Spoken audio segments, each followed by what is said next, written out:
خدمت پیش کرنا چاہتا ہوں کہ کیا کسی فوت شدہ بزرگ یا اپنے عزیز و اقارب کی قبر پر یا ویسے عام حالت میں ان کے لیے دعا کرنے سے ان کو ہماری دعاؤں سے کوئی فائدہ پہنچ سکتا ہے؟ قرآن و حدیث اس بارے میں ہماری کیا رہنمائی کرتے ہیں؟ بات یہ ہے کہ قرآن کریم میں اس موضوع سے متعلق مختلف آیات موجود ہیں جن سے یہ استدلال ہوتا ہے کہ اسلام نے اس بات کو پسند کیا ہے کہ اپنے پہلے گزرے ہوئے لوگوں کے لیے، پہلے گزرے ہوئے بزرگوں کے لیے، اپنے والدین کے لیے، مومنوں کے لیے دعا کی جائے۔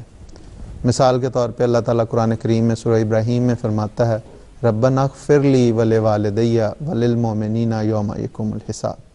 تو اس میں گویا دعا ہے کہ ایک مومن دعا کر رہا ہے کہ اللہ تعالیٰ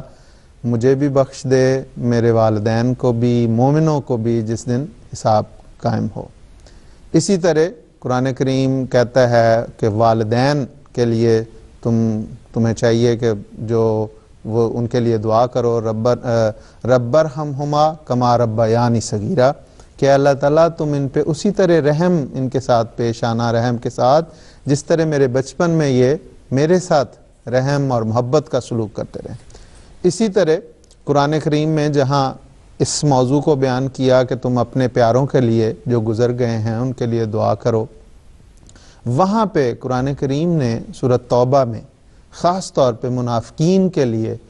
حضور صلی اللہ علیہ وسلم کو یہ حکم فرمایا کہ اگر ان منافقین نے خدا تعالیٰ اور خدا کے رسول کی ایسے نافرمانی کی،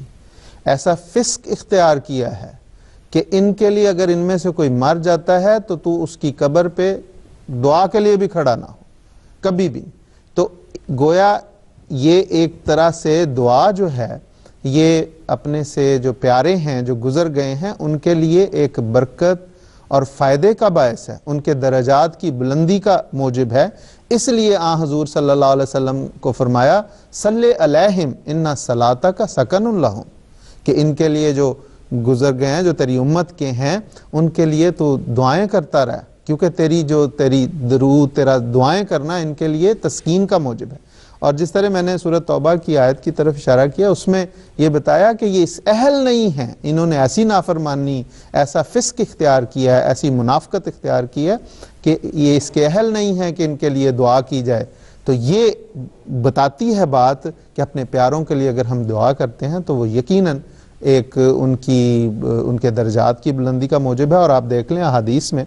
کہ جو دعائیں سکھائی گئیں کہ ایک جو دعائے جنازہ ہے اس میں بھی یہی ہے کہ اس کے لیے دعا ہے، اس کی بلندی درجات کے لیے دعا ہے اور اپنوں کے لیے دعا ہے۔ تو یہ اسی طرح اور جو دعائیں سکھائیں وہ ساری حدیث میں یہ آتا ہے کہ جو اولاد ہے، نیک اولاد، وہ ایک صدقہ جاریہ ہے، کیونکہ جب وہ اولاد اپنے والدین کے لیے دعا کرتی ہے تو وہ اس دعا کے نتیجے میں ان کے درجات کی بلندی اللہ تعالیٰ عطا کرتا ہے۔ حضور صلی اللہ علیہ وسلم کے متعلق پوری امت کو یہ حکم دیا کہ یا ایھا الذین آمنوا صلوا ان اللہ و ملائکتہ یصلون علیہ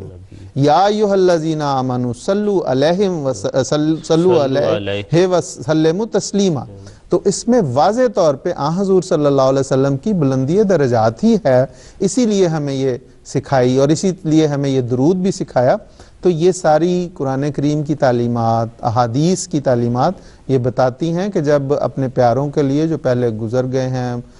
چاہے آپ ان کی قبر پہ جا کے دعا کریں، چاہے عام حالات میں ان کے لیے دعا کریں، وہ یقیناً ان کے لیے فائدہ کا موجب ہے۔ حضرت جو آپ نے ذکر کیا ابھی درود شریف کا اور آیت کریمہ کے حوالے سے بھی آپ نے وہ بیان کیا، تو ایک حدیث میں جو ذکر ملتا ہے کہ حضور صلی اللہ علیہ وسلم نے فرمایا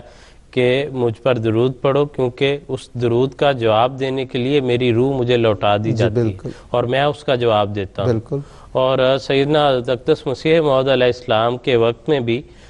یہ دیکھیں کہ حضرت خلیفۃ المسیح ثانی رضی اللہ تعالیٰ عنہ نے یہ بیان فرمایا کہ حضور جب ایک دلی میں جو بزرگ تھے ان کی قبر پر دعا کے لیے تشریف لے گئے، نظام الدین اولیاء، حضرت نظام الدین اولیاء، اسی طرح حضرت باقی باللہ رضی رحم اللہ جو ان کے مزار پہ گئے تھے۔ تو ان کی قبر پر جب حضور نے دعا کی جا کر تو حضور فرماتے ہیں کہ وہ بزرگ قبر سے نکل کر سامنے آ کر میرے سامنے دوزانو ہو کر بیٹھ گئے. حضور کو یعنی وہ ظاہر وہ جو کشفن جو ہے وہ بزرگ جو ہیں وہ دکھائے گئے ہیں. تو اس طرح ان روحوں کا ایسی پاک روحوں کا جو ہے ان دعاؤں کا قبول کرنا یا ان کا جواب دینا یہ اس طرح حدیث سے بھی اور سیدنا اقدس مسیح موعود علیہ السلام کی زندگی سے بھی ہمیں ملتا ہے کہ اس کے نتیجے میں جو ہے وہ درجات کی بلندی جو ہے وہ ان کو حاصل ہوتی ہے. دوستو